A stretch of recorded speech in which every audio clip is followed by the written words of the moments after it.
Hello everyone. Hi, how are you guys? If you can hear me, please type in the chat box, say yes, so you can let me know that you can hear me clearly. Okay, great. Welcome to this webinar brought to you by Bursa Malaysia. Today's topic is very exciting. It's because of women investing. Build your portfolio in 5 easy steps. So today we have with us is Miss Pauline Yong. Hi, Miss Pauline Yong. How are you? Hi, Shaz. Hi, everyone. Good evening, everyone. Okay, next slide. Okay, before we started, I'm going to read a disclaimer first. Whatever we share on this webinar is only for educational purpose. We never will give any sell and buy recommendation to any company. Whatever we discuss here is for case study and educational purpose only. So if you decide to do any investment, it is 100% your investment risk. So now allow me to introduce our speaker, Miss Pauline Yong. Miss Pauline Yong is a CEO of Sigma Wealth Sdn Bhd, and she's also a licensed and experienced financial planner who is certified by CMSRR and also FAR. So Ms. Pauline Yong is also a course trainer and public speaker at FPAM and also Bursa Malaysia. Over around 25 years in education, she has around 50,000 students and conducted over 200 large-scale corporate courses. Means that our Miss Pauline Yong is a very experienced speaker for tonight. So to all women, I have a good news for you. It is your lucky day because Bursa will give away 50 ringgit cash voucher to 100 qualified women investor per broking house who open a CDS account and activate by placing their first trade during the campaign period from 11 November until 31st January 2022. So before, so can we can start our webinar now. So Ms. Pauline Yong, are you ready? Yes, thank you. Thank you, Shaz. Okay, everyone is ready. If you guys are ready, please type yes. So we can let our Ms. Pauline Yong, our thumbs up. So we will let our speaker know and we can see your energy tonight. All right. Okay, thank you. I pass the over to you. Thank you so much. Hello, good evening, everyone. My name is Pauline Yong. I'm a licensed financial planner. I'm also a certified chartist. So today, the topic for today is how to build your portfolio in 5 easy steps. And I have prepared what I have prepared is that today I will do a lot of hands-on. Okay, so what you will learn is that where to look for the resources on the online resources, the free online resources, where to get those information, and then what are the steps involved. So it will be a very hands-on session. You just have to learn together with me, and then we learn together. Okay, so agenda for today, it will be first, you have to understand your risk profile. Then we look at the top-down approach on this in investing. And planning for your portfolio with an investment policy statement. I will give you the link and then you can download my investment policy statement. Then organize with the fundamental analysis to choose the right stock. And then to review the and rebalancing your portfolio. So if you, in fact, if you look at these 5 numbers, right? In fact, these are the 5 steps. So as long as we go according to these steps, you will be going in the right path because these are the important essential steps when you want to start looking at building a portfolio. Building a portfolio investing is not like a random decision. So it has to be something very well thought of. Like you have considered this about your risk profile, about your situation, your financial situation, about how much budget you have, how much risk you're going to take. After all this consideration, then only you come up with a plan. Okay, so that is why this session, I also give you a plan so that you will follow the plan and then to follow your investment process as well. Okay, so it will be a lot of information today. So I will go right into the steps. So step number 1, understand your risk profile. So a lot of time we do not know our risk profile because we never have any like a test or something. And even if you do not have a test, sometimes you ask yourself, okay, so for example, you ask yourself, if I lose money on a stock or any investment, 50%, let's say if you lose money 50% on a paper, would you be able to sleep well? Okay, you just ask yourself this question. If I lose money 50% or more, can I still sleep well? Okay, so if you are the one that cannot sleep well, so that means your risk profile is on the conservative. Okay, however, you say, oh, 50%, so what? I can sleep well. Okay, so that means your risk profile is higher, you are more aggressive person. So according to this, is you can also go for the internet and then to look for those risk profiling tests, and then you can do those tests, and then you can come up with a conclusion. So but I can tell you, most of us, we are moderate. Okay, we are not too conservative, and then we are not too risk aggressive. So we are about moderate. Okay, so here, after you have identified your risk profile, then you go to the step 2. Step 2 is about top-down approach. So this top-down approach, what we're going to learn is that we will look into the macro economy first. Okay, the macro view. I'll link you to a website later. A macro view, and then go look at the sector, the industry, and the stocks. So it's like a top-down approach. So let's go to a website, okay, to check out for the economic news. So I will share with you the link as well. Okay, so this is called tradingeconomics.com. You can save these pages and save it into your website or web browser. Okay, you save it into a web browser, and it is very useful.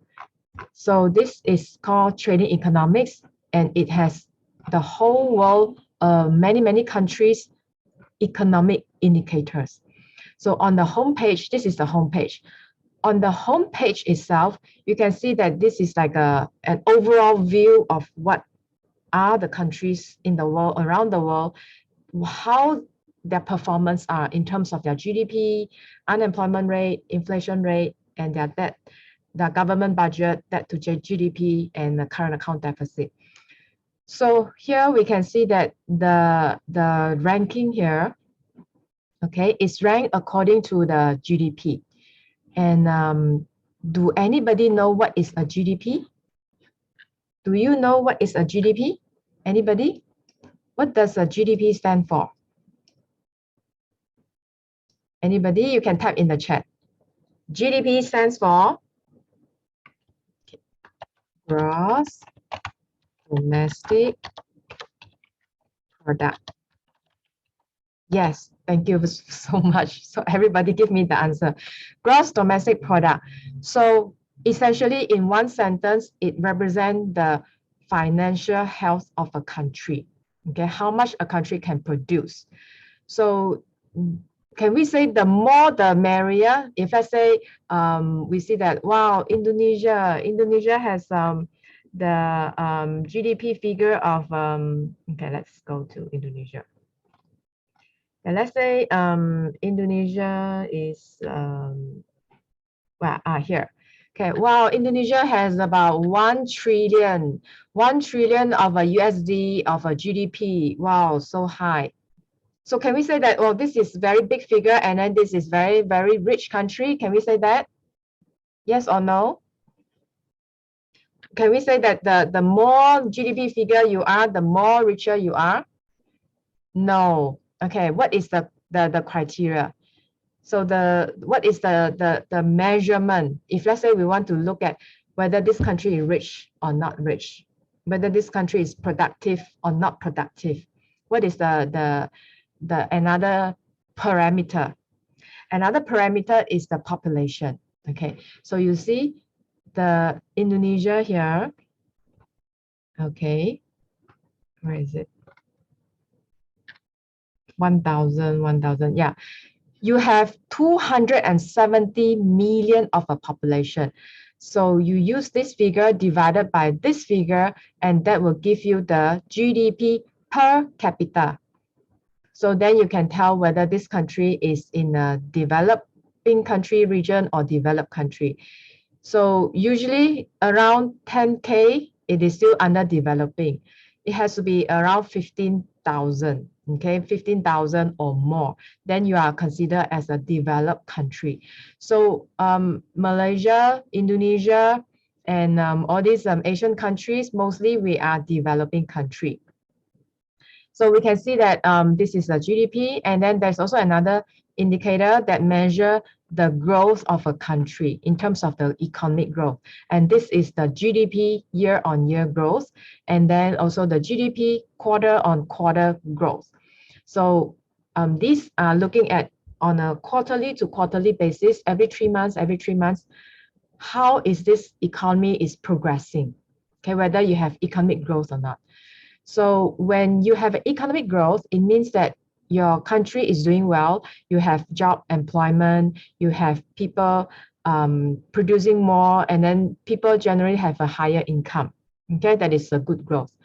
However, if you have a negative, okay, if you have a negative, it means that your economy is not improving. Okay, your economy is actually suffering in terms of probably business are closing down, and then people are losing their job and things like that. Okay, so here you see another one is called interest rate. So interest rate is important. However, if you look across the world, all are having a very, very small interest rate number here, except Venezuela, because this Venezuela, they are having a massive depreciation of their currency. So that's why the interest rate is very, very high, and also inflation, hyperinflation in the country. But if you look at the other countries, they are very, very low. So that means we are in a low rate environment throughout the whole world. And inflation rate is also mild, okay? It's not too serious, but it is getting higher and higher because of the stimulus package. So for example, this United States, it is 6.8% core inflation. So what it means is that this 6.8%, sorry, I speak slower a bit. So this 6.8%, it will be the highest in 30 years. So you can see US is actually going into high inflation environment. So is this a risk? Yes, it is a risk. So we need to understand the whole world, the economic condition, because this will affect the interest rate, and the interest rate will affect the stock market.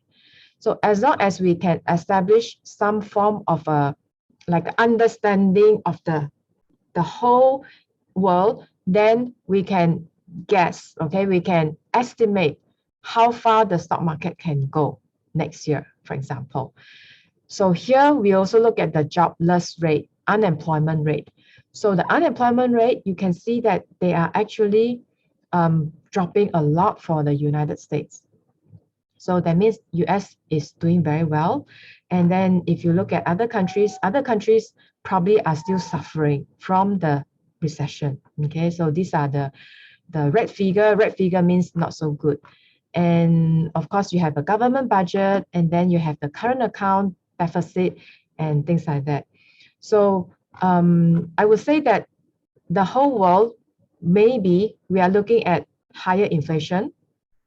We already experienced in Malaysia. In other countries, also same thing, okay, higher inflation. So next year, I think this problem will persist. So meaning that we were coming from the last year. The last year was a pandemic year. And during the pandemic year, many countries in the world, they give out stimulus package.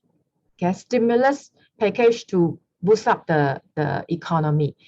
And with this stimulus package, you will see that the asset prices and then the food prices and all this will increase. And also, At the same time, the cost of production also increased because our country's currency is weakening. So when our country's currency is weakening, we need to import certain fertilizers, or we need to import certain cost of raw material, and these will create cost push inflation. So instead of a demand pull inflation, we are running into a cost push inflation. So that will cause the food prices and all the prices to increase.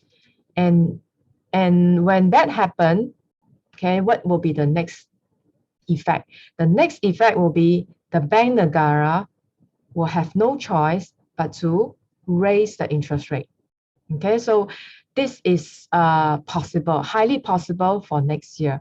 So what we're going to see is that we'll have a higher rate of inflation and then higher rate of interest rate.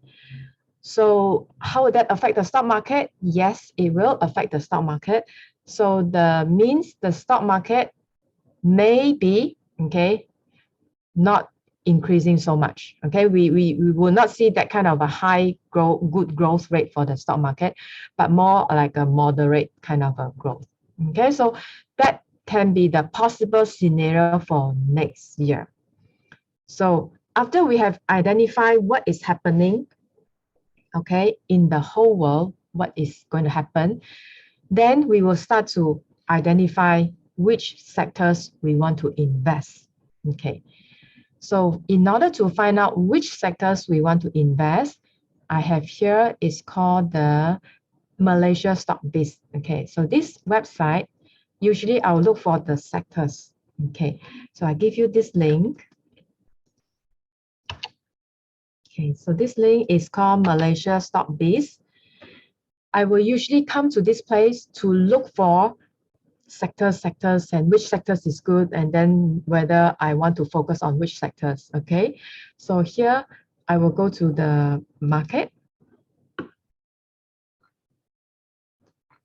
So under the market, you will see all this. Okay, when you click the market, you will see this. So if let's say you are looking in front of a computer, maybe you can straight away click the link, and then you can open up the browser, and then you can start to look at the indices together with me.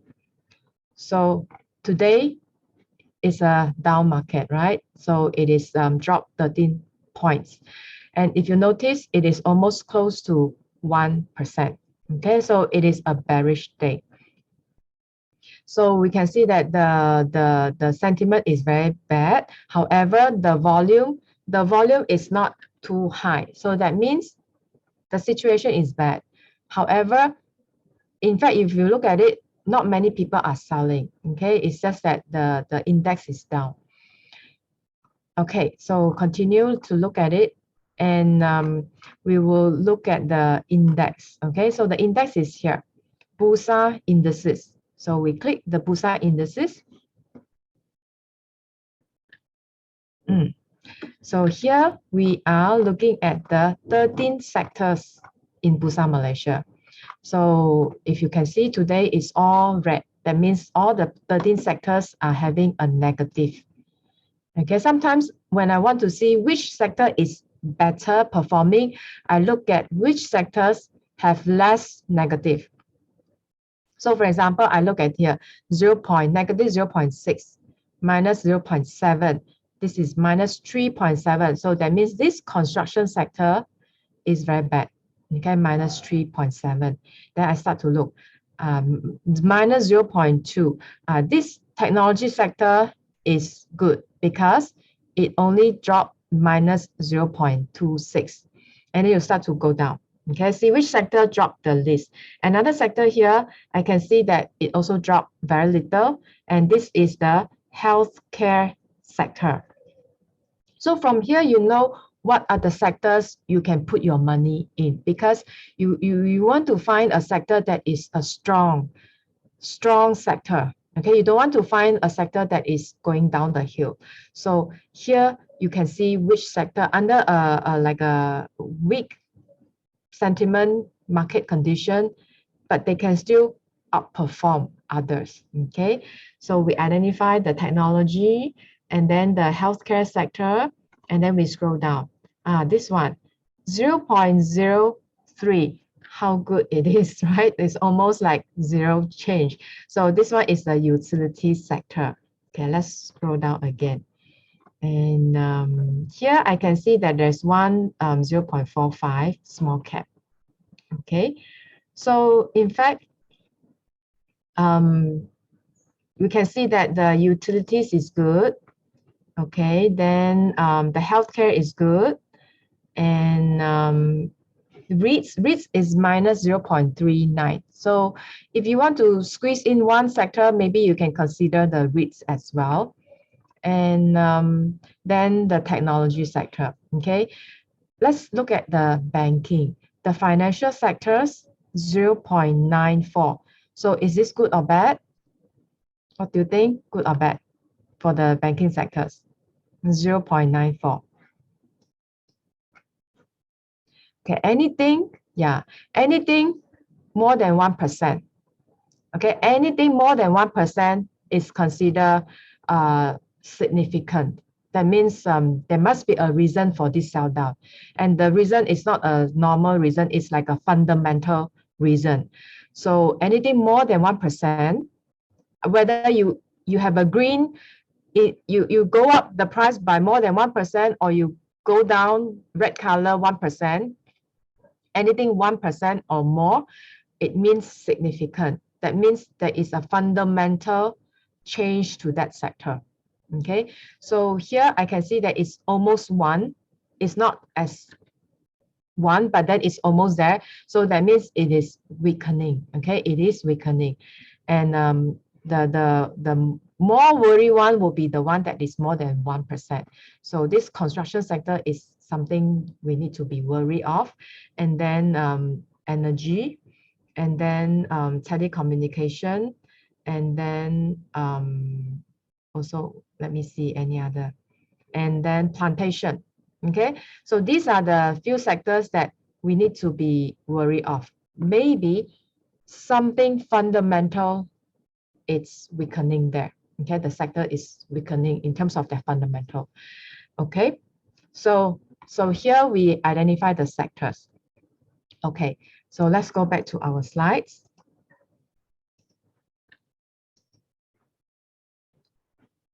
Okay, so we are looking at the economy first. Okay, we know that besides the economic data, we also need to know what are the trend. Okay, so the trend is that what is the pandemic situation? So the pandemic since last year, okay, since last year, 2020, February, we have the start of the pandemic. Then by the time when it comes to the July, May, July, it is like getting serious. Okay. And then when it comes to October, we have a news of the vaccination. Vaccination come to the picture. And then by last year, December, vaccination started in the US first. And then when it comes to 2021, we started in March, right? March, Malaysia also started vaccination. And then when it comes to July again, our COVID cases, okay, our COVID cases become serious. Okay, and then when it comes to October, we heard about treatment. Okay, that means there is an antiviral drug, like an antibiotic. When if you got the COVID, you eat it and then you can recover. Okay, so then the hope, you know, there is a hope on that. But however, when it comes to November, end of November, Then there is another variant come in, Omicron. Okay, so this Omicron, how is that we are still investigating? So now December, the stock market is volatile. Okay. Part of the reason, there are many reasons for the stock market being volatile. And as you can see, the way the COVID and the treatment and all the news develop, it will always influencing the stock market. From the beginning and then until now, the stock market go through a roller coaster. Especially when you have a start. Whenever you have a start of any black swan event, okay? Whenever you have a black swan event, in this case, this pandemic, this COVID is a black swan event. So whenever you have a black swan event, within 1 month or 2 months, right, you will reach a very, very serious situation. So this is a serious situation. However, the stock market actually reached to the bottom in March, 1,200 point. Okay, then after that, then it started to rebound and then start to digest the news. So as we are going along here, we are all digesting the news.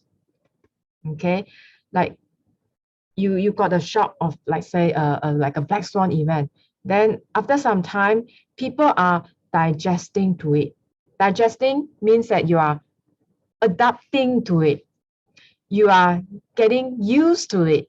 Okay, so people are not so afraid anymore. So now, would you want to go out? And then would you want to go for holiday? Probably you'll be planning for going for holiday. So you are not that scared anymore. So as people are digesting, okay, as when we are moving towards next year, when if this Omicron proves that it is not as deadly as the Delta, maybe, okay, the stock market will recover. And provided we have the treatment coming in as well.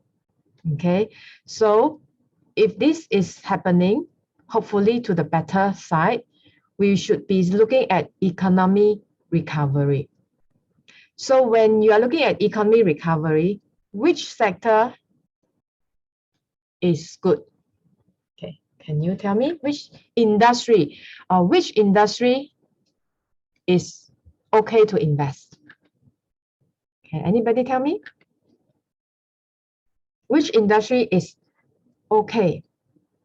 Banks, okay, but for banks, I have to say that you have to wait after the moratorium is ending. When is the moratorium ending? It's January. So for the banking stock, please wait until January when the moratorium is ending.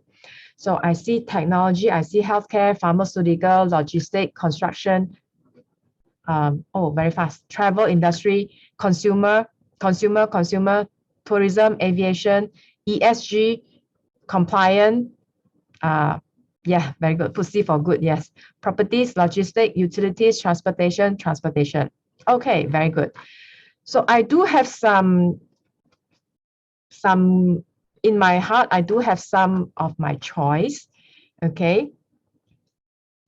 So my choice are, okay, 1, consumer. Why is consumer? Because of recovery. It has been down for so long. So it is time for this consumer good to awaken giant. It's like an awakening giant. You have been sleeping for too long. You need to wake up. Okay. So, but however, under the consumer, which industry? Okay, telecommunication. Okay. Which industry? Just now I see retail. Okay. Just now I saw leisure. Yes. I saw the aviation. And I also saw fashion is a retail. I don't see anybody talk about cars, automobile. Okay, for me personally, I like automobiles. Why? Why do you think I like automobiles? Any news that you heard about it? Yeah, I'm thinking that these electric vehicles, right, it could come to Malaysia sooner than we think. Okay, it could come to Malaysia sooner than we think. And hopefully it will have a major revolution in the way we drive, just like in the 1990s. Okay, maybe in the 90s, in the 2000s, for these 20 years. For these 20 years, right, we see how we use the handphone or mobile phone. I remember the first time when I look at a handphone, it was a big handphone, very, very bulky, like a briefcase like that. That was in 1996. That was the first time I saw, wow, such a cool thing, technology. It's a handphone. It's really like a, you have a briefcase and then you carry a box and then there's a phone on top and then you can use that phone. So that was in 1996. And then subsequently 1998, 2000, 2001, 2002, and then we started to see Nokia. And then from the Nokia, we started to see smartphone. Okay, and then now everybody have one or two or more smartphones on their hand. Last time it's like a rare thing. Now everybody have it. It's like a mass adoption of this technology. Okay, all this take about 20 years. Huh? So here we are looking at electric vehicles. So when you're looking at electric vehicles, it just started. Okay, maybe in some other countries they started a few years ago, but in Asian countries, like Southeast Asian countries, we are still very at a very infant stage. But once it come, right, it will become in a very big wave. Okay, so let's say we started in the 2020. Okay, so if it's around 20 years kind of a revolution, right? So by 2030, right, you can see that more and more people will be using it. And then by 2040, right, it will be whole revolutionary about the way we drive, the way we use this kind of technology stuff. Okay, so it be really whole revolutionized. So maybe, okay, there is some opportunities here. Okay, there is some opportunities. So we are looking at all these retail, leisure, aviation, and automobile. And food is it will never go wrong, because as we are looking at population increasing, income level increasing, the food is always increasing. Okay, the revenue of the food company is always increasing because of the income level, because of the population. Okay. Okay. Okay.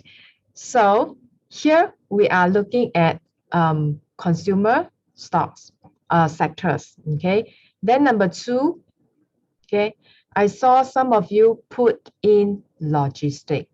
Okay. To me, logistic is essential. Okay. However, if you want to see like high good growth, it may not. Okay. And then number 3, just now from the Malaysia stock biz, we saw that utilities is like very stable, right? Utilities. And some of you also put banking. Okay. I do like banking, but then the timing wise, you have to wait until January, I think. Okay, until the moratorium is over, until you see that who is having more bad debt, bad loans, default, and all these things happening, whether it happened or not happening. Okay, so by then you will see. So, and of course, we cannot forget about technology. Okay, and healthcare, number 6, healthcare. Okay, so these are the industries or sectors that we probably will be focusing on. Then how about some energy? Okay, energy stocks. Energy stocks is actually very, very commodity and very, very volatile. So you have to be careful when you're investing in the energy, just like plantation. All these are commodities. So you can put it in your portfolio, you can. It's a form of a diversification. Okay, diversification. Because we are talking about putting everything together in a portfolio. So in the portfolio, we are looking for diversification. So when we want to, as much as we like certain stocks, certain sectors that we think that it will grow, but we also like to see some diversification. So then you can have a small part of your portfolio investing in this kind of a diversified stock whereby it is energy, commodities, and other sectors that you think that it will go the opposite way, okay, of the major main market. So commodities is one because it's a form of a commodity, which means that the price is very volatile, but at the same time, it is not that anybody can control because the price is controlled by the market, the foreign market, okay, the world commodities market. Okay, so let's see some of the question here. Okay, macam mana cara pendaftar? So if you would like to ask question, you may type in the chat box or you may type in the Q&A.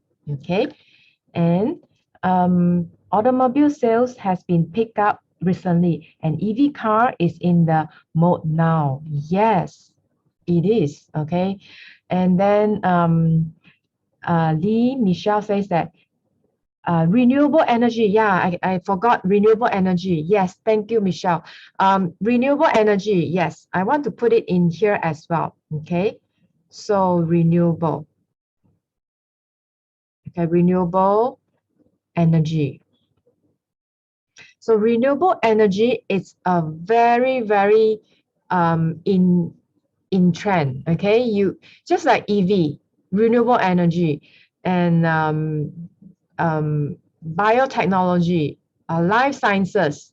So all these are the new terms and the new investing ideas, and they are ESG friendly. Okay, so the important thing just now I saw that some of you put in ESG. ESG will be a major theme for investment for next year, 2022, because as we are moving to the new technological era, we are looking at how to be kind to the Mother Earth, okay? How to be more humane and towards the environment, towards the employees, towards the workers, and then towards, of course, have to be responsible, okay, for in terms of the governance. So yes, you can. So just now I saw that somebody mentioned FTSE for good, okay? So you can Google FTSE for good. So actually you can Google FTSE for good, and that will give you a list of the Bursa Malaysia stock that are actually ESG friendly. So FTSE for good, FTSE for good, yes. See if I can get some PDF file. Sometimes you can see the PDF file. Okay, let's see if I can get some PDF. Okay. Do we have PDF? Yes, this one. Okay. So I will give you this link. So here you can take a look at what are the, wait, there is no, okay, not this one. Actually, there is one list one with all the stocks there. Okay, maybe I say stock list. Okay, see whether I can find. FTSE for good indices. Okay, let's see.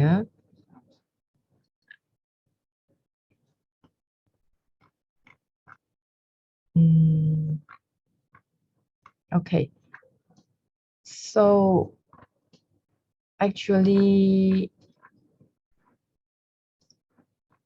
let's see.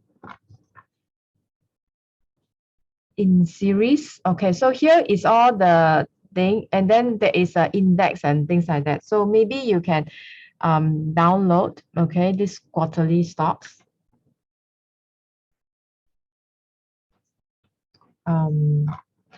Yeah, they don't have it. Okay, so you have to search for it. Okay, it's I will give you one of this link. Okay, you search for it. You will be able, and then they will rate the stars. They will give you like, oh, how many stars this company FTSE for good have, how many stars. Okay, then of course the 4 stars will be the good ones lah. Okay, semiconductors. Okay, Malaysia have Tesla retailer here. Yes, we have. Okay, we have Tesla. I saw a Tesla distributor, but I do not know who owns it. Okay, I think it's an individual company. So faster. Okay, yeah. So you can go and find some information, and then there is a lot of ranking. Okay, 4 stars, 5 stars, 3 stars, and things like that. So you can go and look for it. And okay, semiconductor. Okay, now maybe perhaps I want to talk about the technology sectors. Okay, when we talk about the sectors, right? Just now we say that the technology. Okay, technology. Okay, one thing about this manufacturing semiconductor. Okay, the fact about semiconductor is that it goes through a cycle. And whenever you have any stock that is cyclical, that means there is a cycle. That means you have to be careful. Why? Because when you go through a cycle, you will run into oversupply, shortages, and oversupply, and then shortages. This kind of a situation.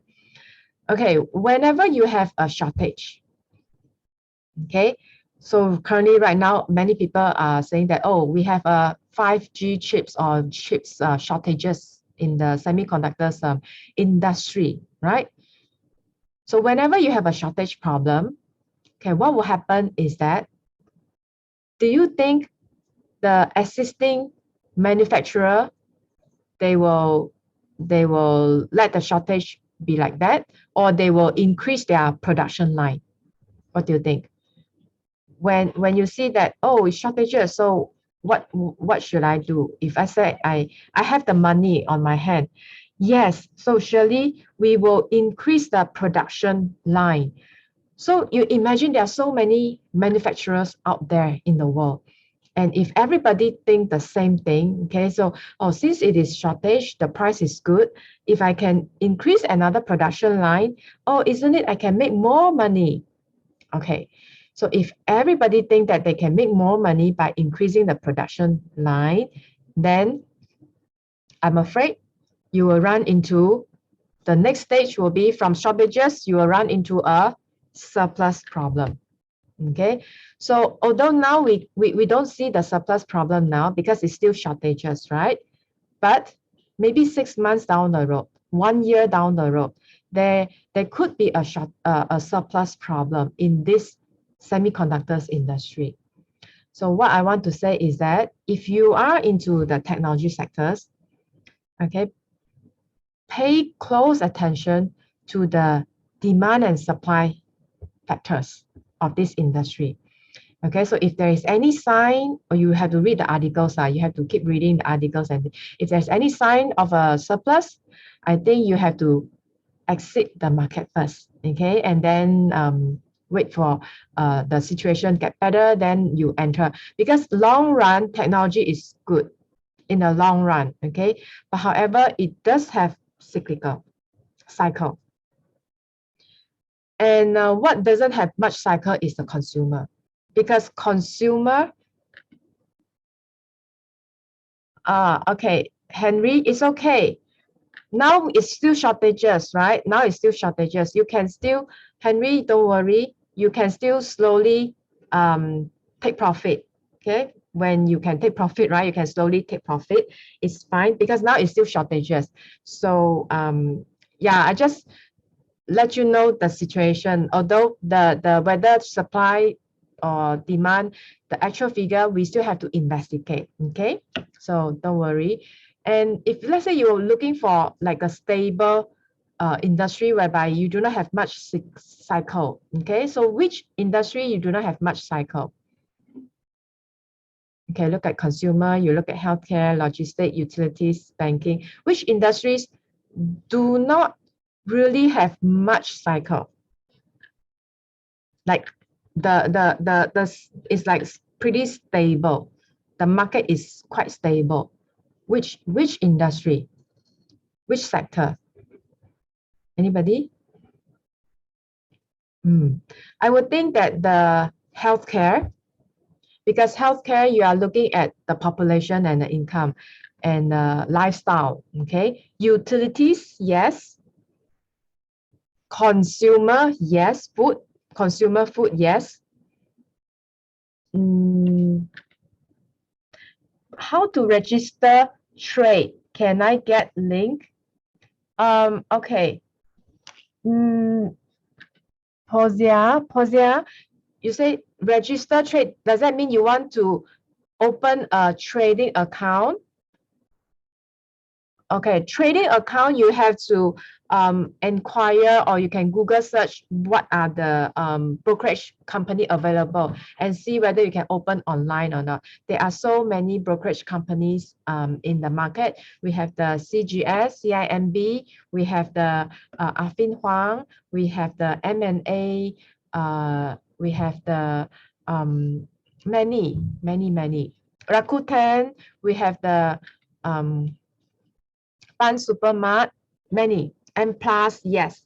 Okay, so these are the places whereby you can Google and then you can find. Kenanga, yes. Okay, so all these are the brokerage whereby you can open account. And for ladies, you can get 50 ringgit cash, right? Cash voucher or something like that. Okay, so yeah, so just now I can see that, okay, so logistic. Okay, logistic, although it's transportation, but however, it does have a cycle because the cycle is going together with the export market. So if let's say currently the logistic is doing well because we export a lot of technology stuff, right? Semiconductors into the foreign country. So that bring up the logistic because of technology. Okay, so these two are together. When they're up together. When they're down together. Okay, so I have to be careful. But what is more stable, I think, is the utilities, the banking, and the consumer. Okay, and the consumer, these are the product. They can be quite stable because recently is the pandemic. Pandemic is a black swan event, so we can't always expect a black swan event to always happening. So I wouldn't see that these industries, right, in the next few years, they will be down forever. No, they will go up. Okay, they will recover. They will, because this kind of a pandemic doesn't happen very often. It doesn't happen. How often does it happen, this kind of a major pandemic? If you look at the history, it's about once in a 100 years time. 100 years time, then you have this kind of thing happen. Okay, of course, recession will hit. For example, recession will come in every 11 years or 12 years time. So whenever there's recession, all this will hit. And then all this banking, all this will hit. Okay, so that is like a major recession. So, but when we're looking at recovery, we should be looking at these. Okay, these are the sectors. Okay, so the one. This is the one. Okay. FTSE for good. Thanks.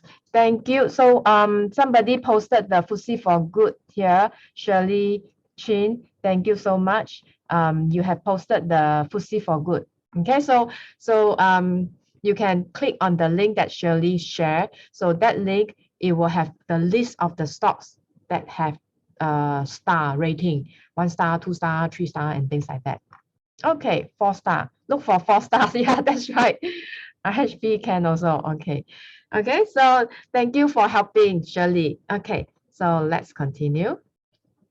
Investment plan. So for this investment plan, I want to share with you my investment plan that you can download. So please screenshot this or scan the QR code for this one. Okay, screenshot or you scan the QR code and it will bring you to a Google Sheet. And the Google Sheet will have the investment policy statement. Okay, so have you done that? Okay, I'm going to share the page now. Where is my investment? Okay, here. So you will see this investment policy statement. Okay, investment policy statement, and it will be something like this. Can you access to this investment policy statement? Can you access to the investment policy statement? Okay, so if you can see that we can go through together. Okay, okay, thank you. So here you can write about yourself and then understand how much knowledge you have so that you know where you are. So maybe I can zoom in a bit here. So this part here is that you want to know how much knowledge you have, so that if you know that you do not have much knowledge, then perhaps you need to invest in a unit trust. It's safer for you. Okay. And if let's say you want to try, you can try in the stock market, but you invest in a blue chip stocks. Okay, you invest in a blue chip stocks. Try not to invest too much on the tips. Like people tell you, oh, buy this one, buy that one, and then it will go up.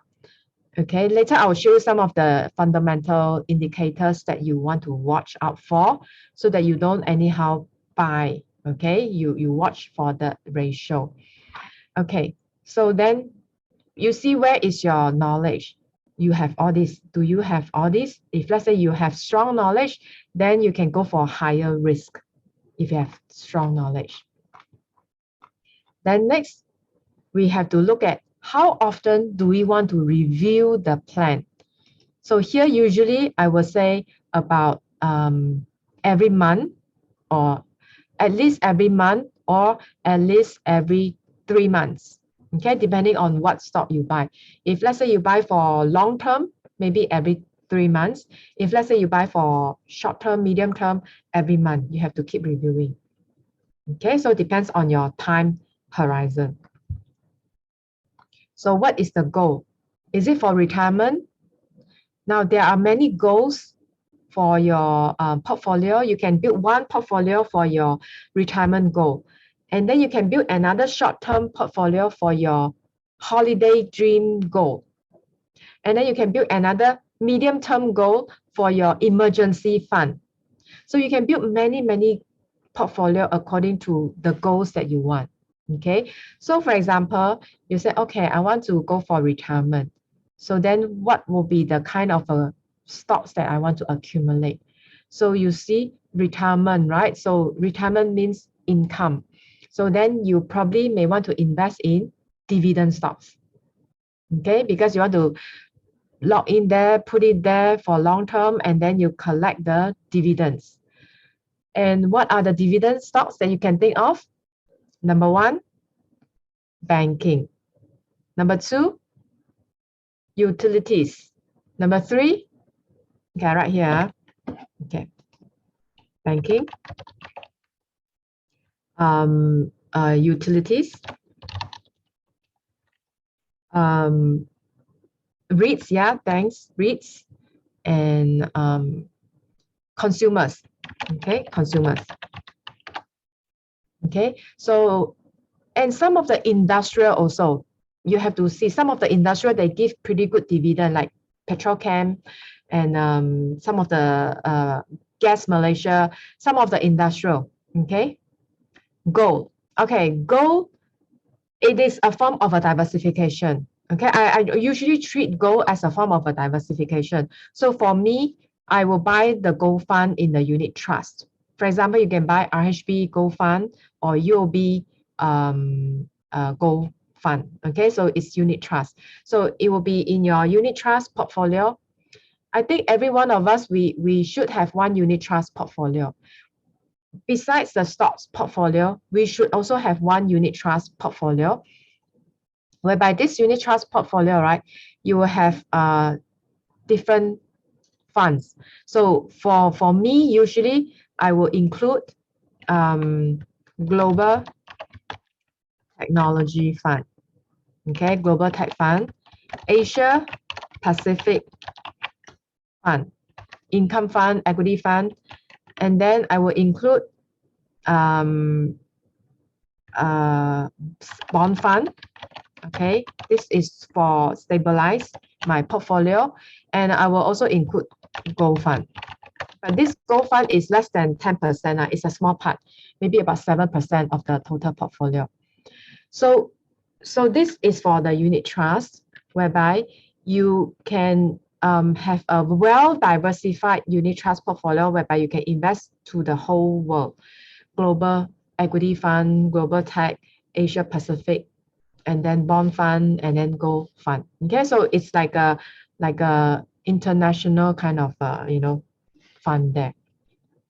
Because sometimes when you look at it, Bursa Malaysia stock maybe not performing, but maybe the global technology fund can perform pretty well. Okay, I remember last time I shared with you one website whereby you can choose your funds. Sharia compliance, yes. Okay, so let me share with you. This unit trust is definitely Sharia compliance. Okay, so here it's a fund supermat fund selector. Okay, so you copy this. Okay. Okay, you copy this. So this here, the fund supermat, they will let you select and look for the funds. Okay, so we go for equity fund here. So here are the asset classes. So we take equity. Okay, and then we can go to the more filter here. Okay, we click more filter, and then we click for Sharia compliance. Okay. Here, yes. Okay, and filter. So here are all the Sharia compliance funds. So here you can see that I usually look at the calendar performance, and you can see, for example, this one. This is one of my, favorite, because this is a world equity fund. So what is a world equity fund? Meaning that when the fund manager, they buy the company stocks for you, they will choose the best consumer stocks or technology stocks in the world, and then they put it into the portfolio. So that means these companies, when they enjoy profit growth, then we can also have a good dividend, okay, distribution from the fund. So you can see the performance also not bad, 16%, 23% 1 year, and then sometimes you have a negative 10% and all this. So not bad. Okay, so this one is Asia fund, Asia growth fund. Last year also 32%. Okay, so you can use this website to look for some good performing fund, and then you build one portfolio, unit trust portfolio, and then you also build one equity portfolio, Malaysia equity portfolio, so that you are more diversified. So you are now looking at more diversified. Okay, so you must always think of how to diversify my portfolio so that I can diversify my risk. Okay. Stash away. Okay, for me personally, if you like you let the AI robot to decide for you, I think it will be good, because the AI robot will look at your personality, your risk profile, and then they design the kind of portfolio for you. However, that means you don't get to choose, right? You don't get to choose, and then you probably will have a lot of ETFs that you may not like. For example, some fixed income ETF that you may not like. Okay. So we back to the this one. Okay, investment portfolio. This. So here we look at what are the goals that we want. Okay, savings goal, whatever. Then we also look at the time horizon. So the time horizon, how many years? So for short term, it's less than 2 years. For medium term, it's about 2 to 5 years. And for long term, it's more than 5 years. So usually for me, okay, I will look at the Bursa Malaysia stock is a medium term goal. That means I will treat it as about 2 to 5 years kind of a portfolio. So it will not be a short-term thing for me. It will be a medium term. So if I were to invest now, okay, try not to look too much on the pricing, because now it's low, recession. Every day you look at it, you are not happy, because in a recession time, all the prices are low. However, you have to think long term, okay? Think about 2 years later, maybe 2023 or 2024. You think about when the economy recover. So the portfolio that you are currently seeing, definitely it will be worth much more 2 years later, okay? Provided the kind of stocks that you choose has to be stable, okay? Not the cyclical one, but more stable one. And along the way, you have to rebalance it, okay? Rebalance it. Okay, so here you can put 2 years, medium term, 5 years, or more than 5 years, whatever, and according to your goals. Okay, now when it comes to the strategy, okay, so sometimes some of the stockbroking firm, they allow you to borrow on margin to invest. So if let's say you to borrow on margin, you have to think the interest rate, the interest cost to you. I think now it's about 5.5% per year. I'm not sure. I think it's around that, 5.5 or 5% per year. So you think about this cost to you, and then you think about your return on the stocks that you buy. Excuse me, is it worth it? Okay, is it worth that you borrow money, and then can you cover the interest cost? So you have to think very carefully. So it's not that I do not encourage you to borrow money to invest, it's that you have to weigh the pros and cons. If you think it is worth it, then you go for it. If you think you do not like that kind of a risk, then don't go for it, okay? Because after all, there is a risk involved, right? Okay, then investment style.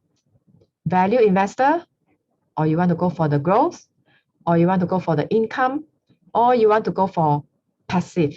Passive means ETFs and the index.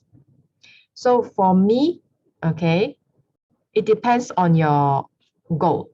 If let's say yours is for retirement, I will go for income and value. So most likely the retirement will be like consumer banking, REITs, and utilities, this kind of a stable stock, okay? Probably I will not put the technology inside for my income portfolio, okay?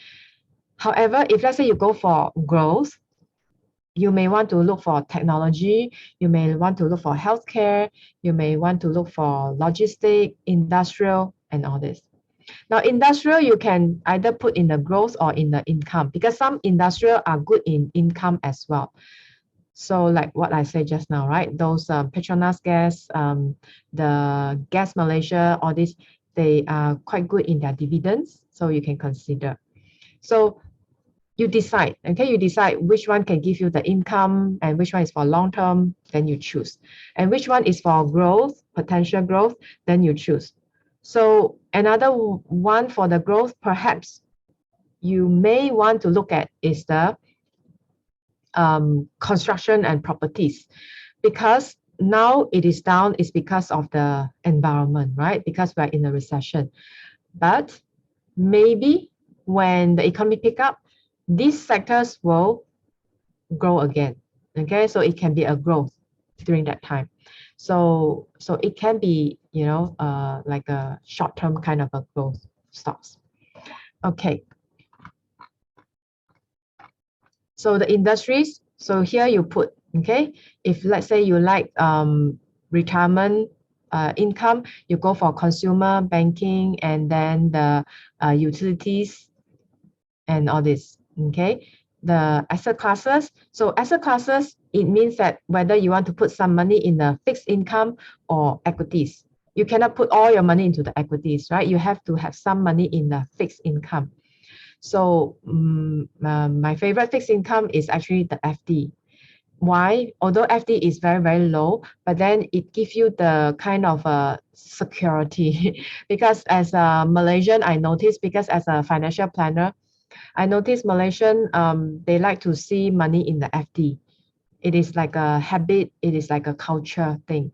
So it's fine, because if you look at FD 1.7%, and then if you look at bond fund 3 or 4%, so actually it's about 2%, so not much of a difference. So if let's say FD can give you this like a security in your mind, you can put some of your money in the FD, and then you can also park it in other equities like stocks.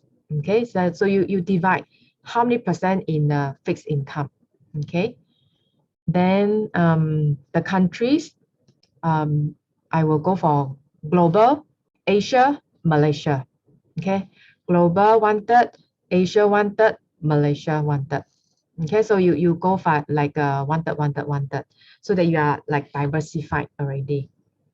Then the fees and costs, and this one you have to find out yourself. Okay, trading strategies. Okay, here I'm going to show you some of the website. Okay, here I'll show you this website. It's here, i3 Investor. Okay, i3 Investors, you can find some of the financial ratio. For example, we look at, I was looking at say dwarf farmer. Dwarf farmer.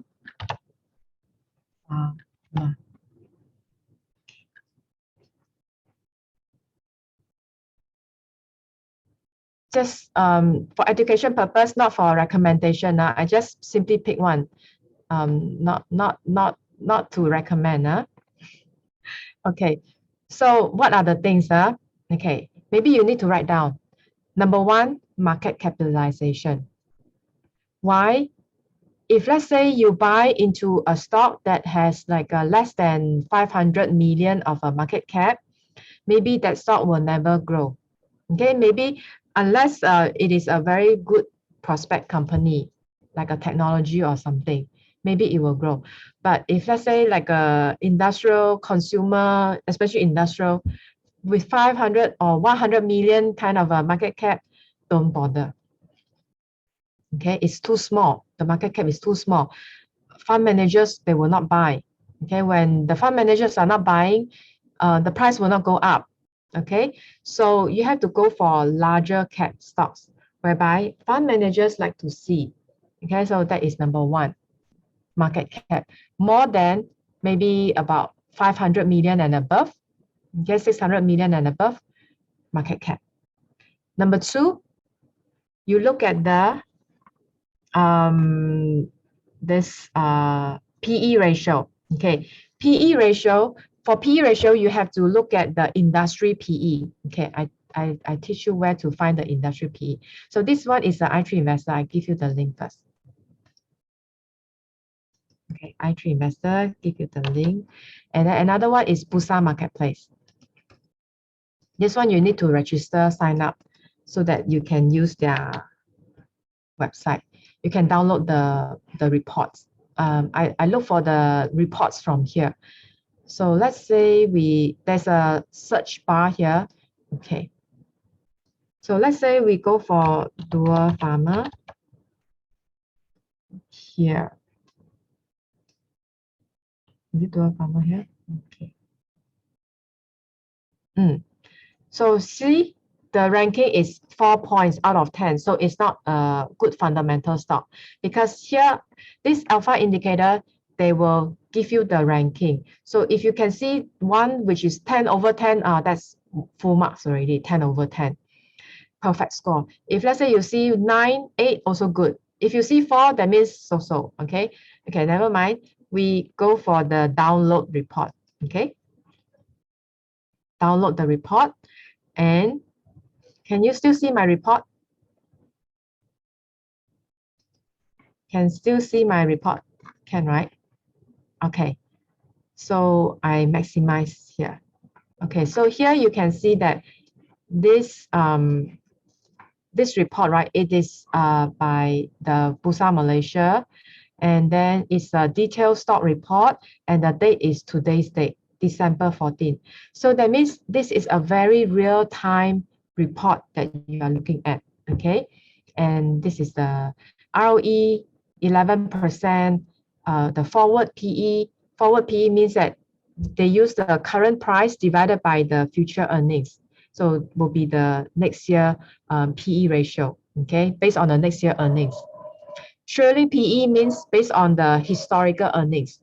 Okay, so this 24.4 will be the current PE, whereby based on whatever published in the earnings quarterly report, you calculate the PE. Whereas the forward is based on the future. Okay, future. Okay, then okay, then you have the dividends. Dividend yield is 3%. So 3% is not bad already, right? Then, so these are the things that investors are looking at. First, the market capitalization, 1.5 billion. Number 2, the PE ratio. And then number 3, the ROE. ROE, about 12% or more. Okay. Trailing PE, same as PE, correct. Okay, Lai, you are right. Trailing PE is equal to the current PE, correct. Okay, so this is the current PE. And annual revenue, you want to see how much they can earn on an annual basis. So yeah, you got to do some work. You have a piece of paper, pencil, copy down. Okay, so these are the things. Or you just copy this. I don't know whether you can click because I have to log in order to access to this one. So if you are not the member, maybe you may not be able to log in. You have to be a member first. And it's free. Sign up is all free. Okay, so you can enjoy all the services here. It's very good. So you can see that this one is annual revenue and things like that. Okay, yeah. Okay, back to the PE. Sometimes I will forget. Okay, back to the PE here. So here we see that this is a table, and this table has all the industry player. So within this industry player, you can see, oh, who are my competitors? My competitors is A Health, Cotra, and all this. Some are very close competitors, some are very far competitors. So sometimes I do not know how they put in the industry player here. Some are not very related sometimes, but here I can see that these are the related one. But let me see, Farmer Niaga, how come not here? Okay, so that means this one, sometimes you have to be careful. It will not include all the industry players in here. For example, in this case, Farmer Niaga is not here. This one is a dual farmer, and then they also have Apex Health. So these two are the closest competitors. Then you look at their PE, trailing PE. If you can see closest competitors, their PE is always very similar. So this we can call is their industry PE ratio. So if let's say you want to look for the banking, you type Maybank, and then you download this report, and then you come to this table here, and then you look at all the banking stocks here, and then you look at their PE ratio, and you can see that their PE is very, very similar to one another, about 10, about 12, very, very similar. So that means that this is the industry PE ratio. Okay, the average here, 17 will be the industrial. Okay, so when you want to buy banking stock, refer to the industrial ratio. And then if you want to buy the technology stock, refer to the industrial average. So technology stock industrial average is about 40 to 60. It's rather high. Okay, so there's no right or wrong. It's just that you just have to follow the industry average. So for glove industry, it will be 2. Okay, so there's no right or wrong. It's just that you have to follow the okay, PE, price earning. Okay, PE stands for price earning ratio. PE, price earnings ratio. So you are using the price, the current price, divided by earnings per share. Okay, earnings per share, it is given in the annual reports. Or, okay, I teach you where to find. Here. The earnings per share you can find from here. Okay, you click the financial highlight here, financial highlight, and here. Here are all the quarterly earnings here. You see, 1 quarter, 1 year, you have 1, 2, 3, 4 quarters.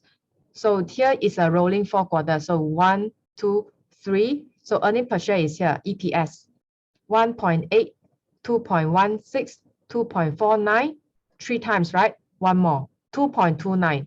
So you add 1, 2, 3, 4 to make it like a rolling 4 quarters earning per share. So that make it up into 1 whole year. Okay, so this is called rolling 4 quarters.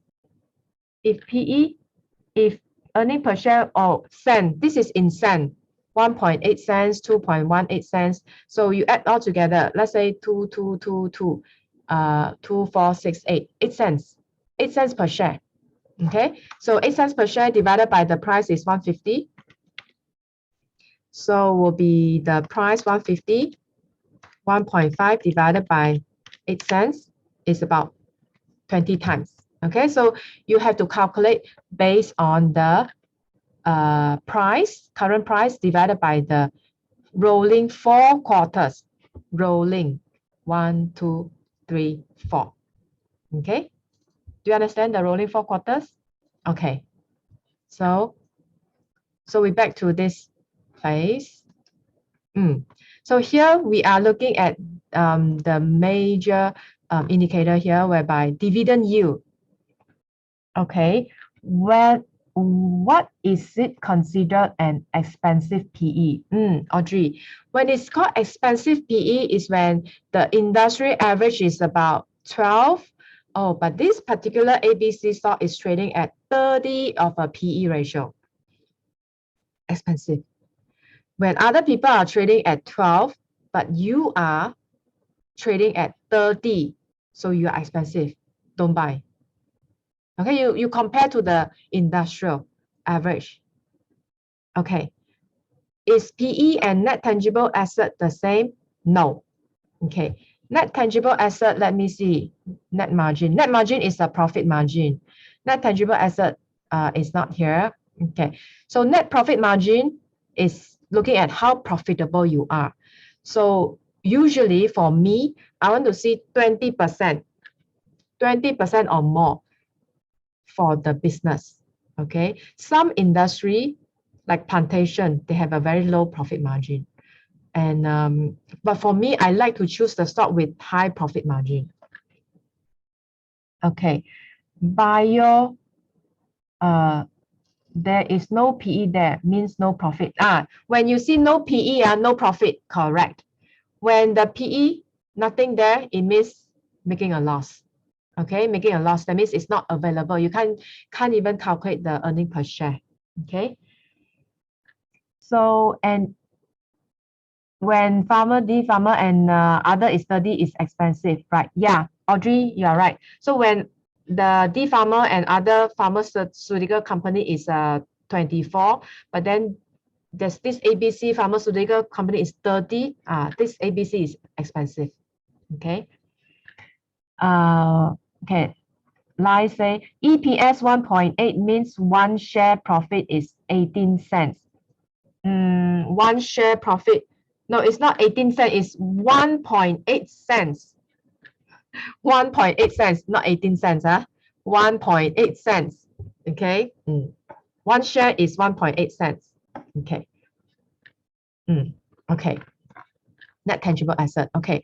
So for net tangible asset, I do not see it here. I go back to the, if I don't see it here, you can go back to the here and then look for the net tangible assets here.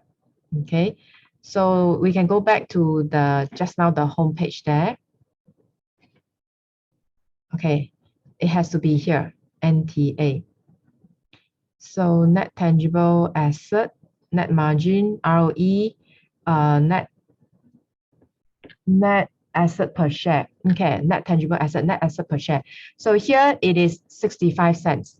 Okay, net assets per share is 65 cents. Sometimes they don't use the NTA, they use net asset per share. So you can see it's 65 cents here. Okay, and then dividend payout ratio. You see, 1 year they make 3% dividend, but the dividend payout ratio is about 70% of their profit they will give out as dividend. So that is called dividend payout ratio.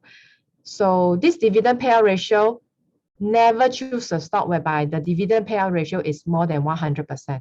It's not sustainable. Okay, don't find a stock that gives more than what it earns.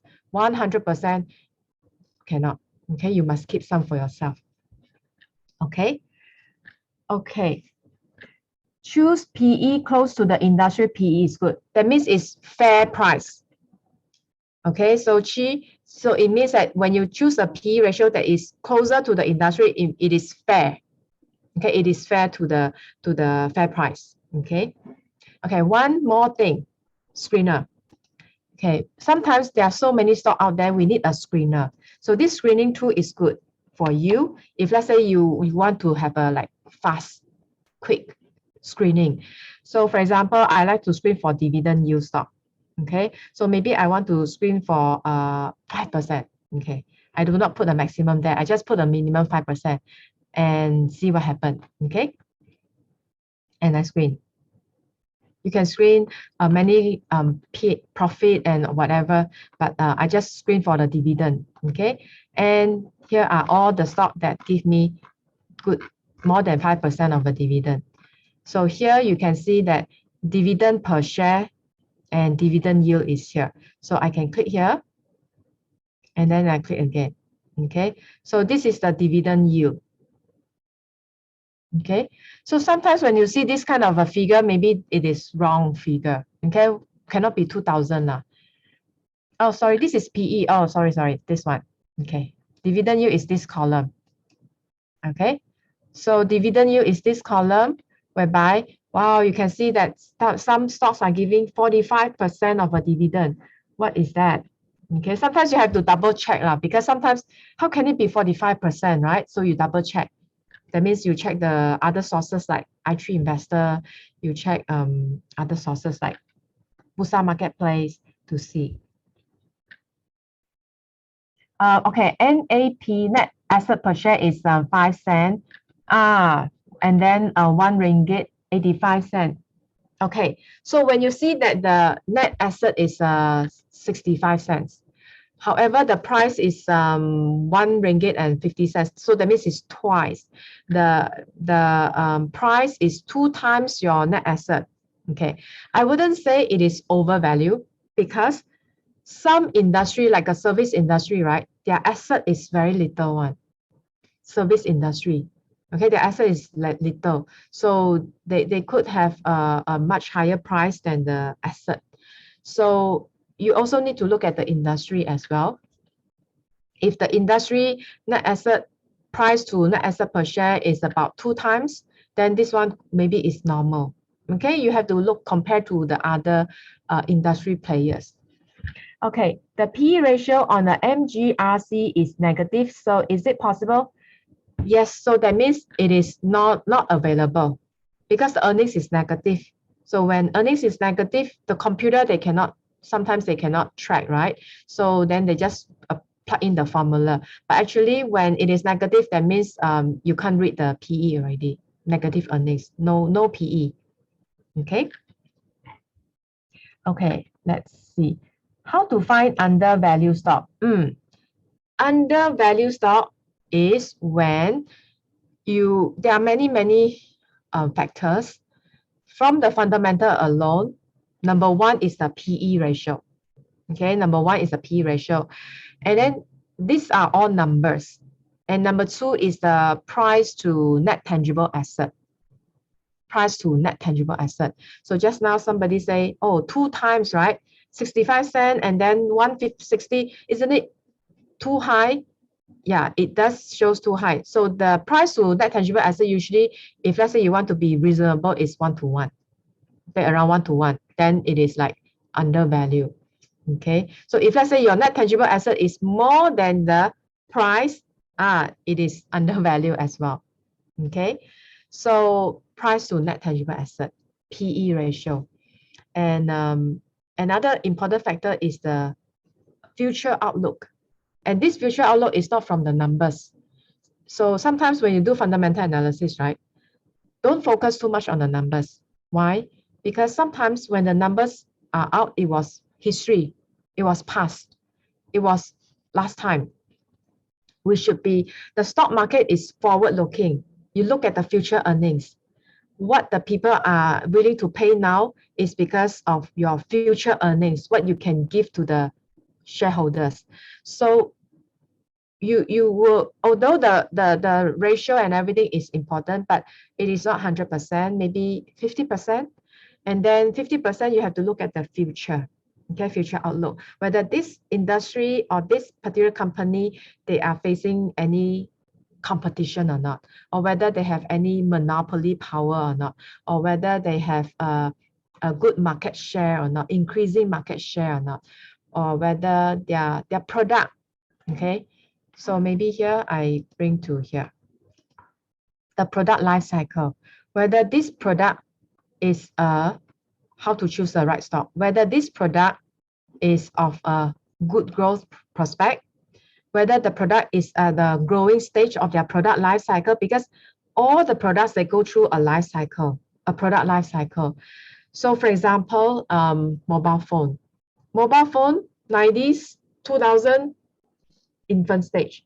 And then when it comes to the 2011, 15, it become like growth stage. When it comes to 2020, it's like saturated. Okay, mobile phone is saturated. So if we do have a product life cycle, and then maybe what can replace a mobile phone? Maybe an iWatch. Okay, now iWatch is infant stage. And then when it go higher and higher, then the iWatch become like a mass adoption. Everybody buy it, and then it will go through a fast growth rate. When you are in the middle, right, it will go through a very fast growth rate, and that is the best time to invest in this industry. Okay, so you have to identify that. And the market share is through the numbers as well, published information. You look at the market share, and then diversify. You need to diversify different industry you diversify, so that your risk is being diversified. Okay, and these are the top financial ratio: PE ratio, dividend, or this one is debt to equity. How much debt do you have? Like, I find that Malaysian investors, right, they like to have zero debt company. Okay, so zero debt is good, but I don't think it's a necessary criteria. Why? We are in a low interest rate environment, so it's okay. The interest rate is very low, so it's okay to have some debt. Okay, and dividend payout ratio, price to book ratio. So this one is price to net tangible asset, is the one that we mentioned just now.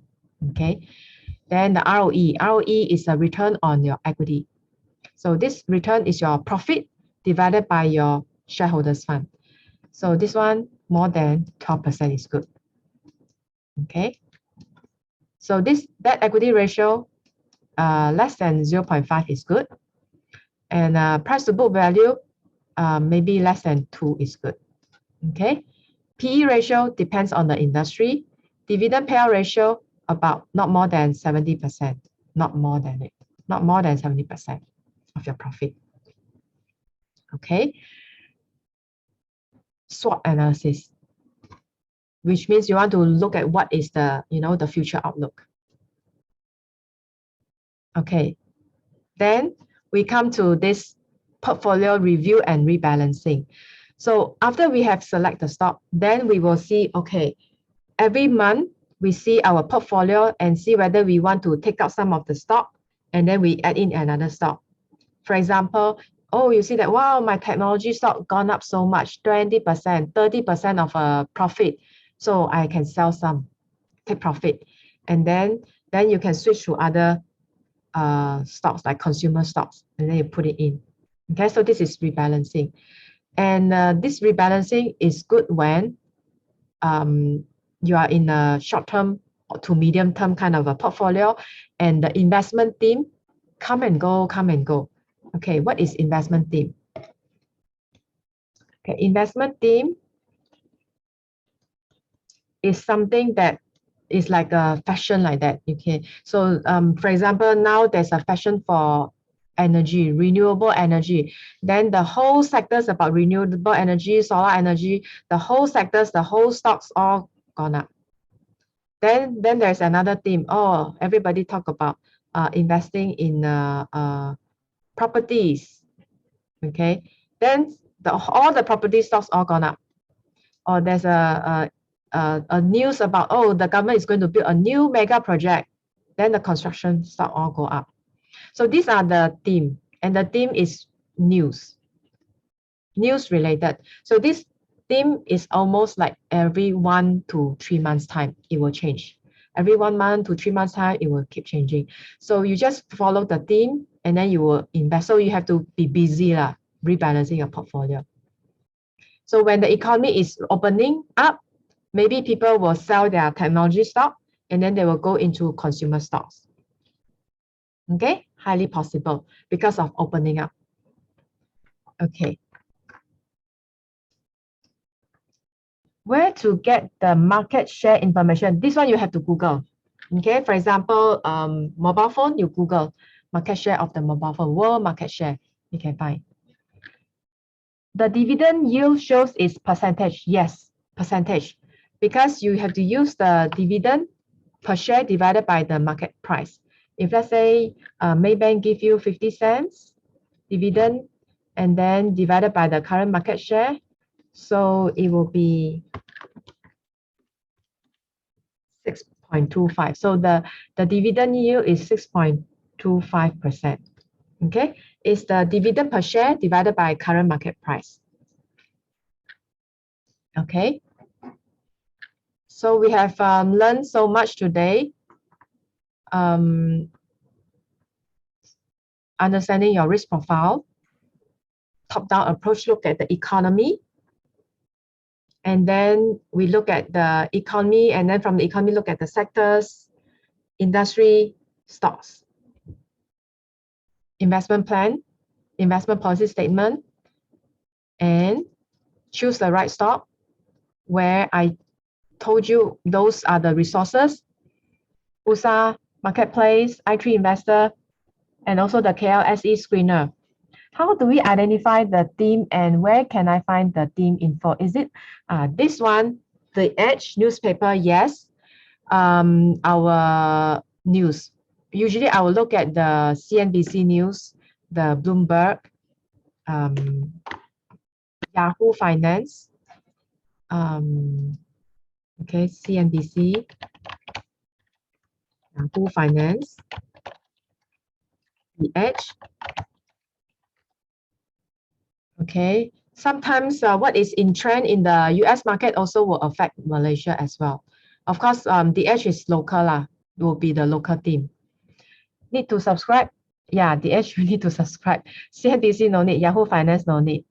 another session, tonight's presentation. There will be a video recorded by Bursa Malaysia YouTube channel. You can go to Bursa Malaysia YouTube channel to see. Okay. So it will be good if you can rewind the recording and then you can see which website that I show you. So actually, I've shown you a few websites here. So I've shown you this website is the KLSE screener. Okay. KLSE screener. I'll give you again. So this screener will allow you to screen the fundamental. You see ROE, PE, and all these things. So it can allow you to screen using the fundamental. And there's a technical also here, 20-day moving average and things like that. So today we don't talk about technical, we talk about fundamental. Okay, so screening tools is helpful because it can reduce your time to do the research. Otherwise, there are 1,000 stocks out there. How do you do the research? There's so many. So screening tool, you can screen some of the stocks that you want to see. Okay, and then iTree Investor is good, free website, and Bursa Marketplace, fantastic. One thing about this one, okay, you go to this at the bottom here, analyst consensus, and then research. Okay, this research, it will have all the analyst report there. And ownership, I always like to look at the ownership because I want to see who owns this company. So you can see that who are the owners. Oh, PNB, we have the EPF, we have all these companies, institutional player. So in this case, institutional player owning this dual farmer. Okay. Yeah, I think that's all for me for tonight. I hope you have learned something today. Okay, research versus TA. Can TA overpower FA research? Good question. For me, if I want to go for long term, right? Long term, I will focus on the fundamental. If let's say I want to go for short term trading, I will focus almost totally on the technical analysis, chart reading. If I want to go for short term, okay. So it depends on whether I want to go for short term or long term. So then I will use the skill or the tools differently. Okay. Yeah. Thank you. I hope Michelle, you will learn something today. And the most important, when you learn something, you share, you teach your friends. When you teach your friends, you can reinforce in your mind. Okay, you can really reinforce. So when you do a lot of sharing, teaching, right? So you keep reinforcing, and then you can learn more. Okay. Short term looks at the fundamental. Short term is volatile. However, we should be looking at recovery. Okay. And yeah. So hope that Bursa will call you again to teach us the futures. Okay, Ken. Yeah. So yeah, if you want to watch the video again, go to the Bursa Malaysia YouTube channel. Okay. How much amount? I think about 2,000 is a good start for investing. 2,000. Okay. So I hope the ladies will go and open up a account so that you can get that 50 ringgit voucher or something.